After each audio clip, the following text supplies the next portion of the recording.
दोस्तों मैं चाहता हूं इस वीडियो को सिर्फ वो लोग देखें जो इस एग्ज़ाम के लिए बहुत ज़्यादा सीरियस हैं और पहले ही अटेम्प्ट में इस एग्ज़ाम को क्वालिफाई करना चाहते हैं। दोस्तों आज के इस वीडियो में हम लोग डिस्कस करने वाले हैं यूपी ट्रिपल एससी एग्ज़ाम का जो लेटेस्ट एग्ज़ाम पैटर्न है वो क्या होगा।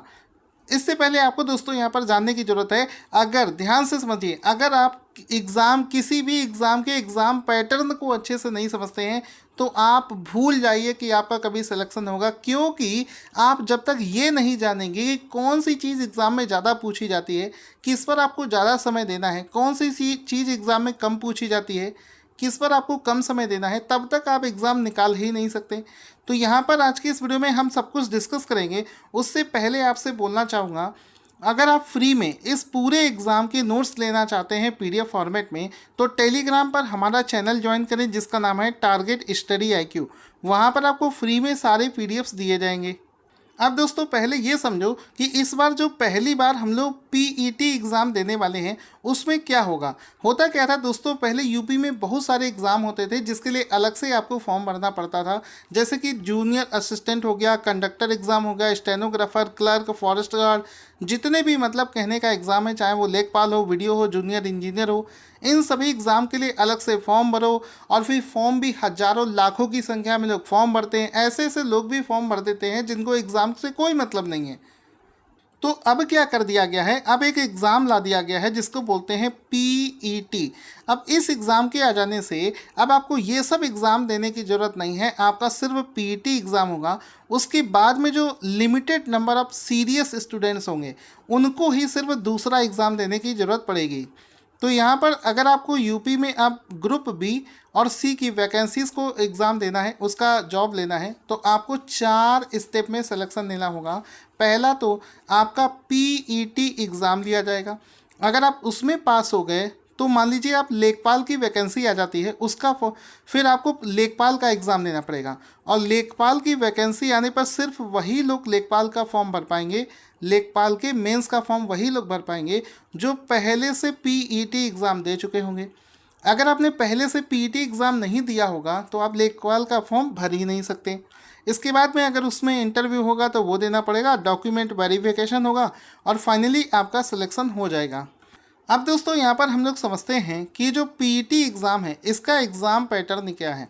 तो इस एग्ज़ाम में सबसे पहले तो ये समझो कि ये ऑब्जेक्टिव टाइप का एग्ज़ाम होगा, यानी कि इसमें मल्टीपल चॉइस क्वेश्चन पूछे जाएंगे, कोई भी सब्जेक्टिव एग्ज़ाम का क्वेश्चन नहीं पूछा जाएगा।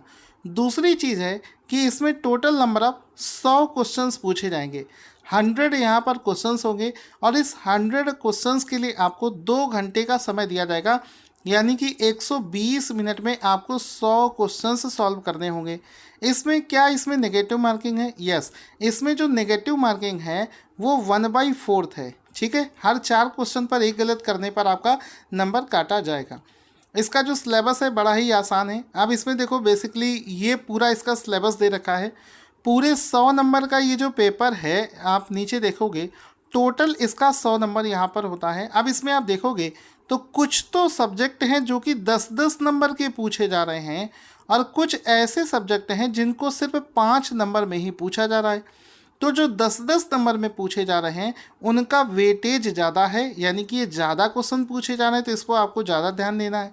तो यहाँ पर आप बेसिकली समझ लो क्या है कि पहले तो आपको जनरल स्टडीज़ पढ़ना है, यानी कि जिसमें हिस्ट्री के 5 क्वेश्चन आपसे पूछे जाएंगे 5 नंबर के, इंडियन नेशनल मूवमेंट के 5 नंबर के 5 क्वेश्चन, ज्योग्राफी से आपके 5 क्वेश्चंस आएंगे, इकोनॉमी से आपके 5 क्वेश्चंस आएंगे, इंडियन कॉन्स्टिट्यूशन यानी कि पॉलिटी से आपके 5 क्वेश्चन आएंगे। फिर आ जाता है जनरल साइंस। जनरल साइंस से आपके 5 प्रश्न पूछे जाएंगे। इसके बाद में आ जाता है अरिथमेटिक यानी कि मैथ, वहाँ से भी आपके 5 प्रश्न पूछे जाएंगे। जनरल हिंदी से भी आपके 5 प्रश्न पूछे जाएंगे। इंग्लिश के भी 5 प्रश्न आपसे एग्ज़ाम में पूछे जाएंगे।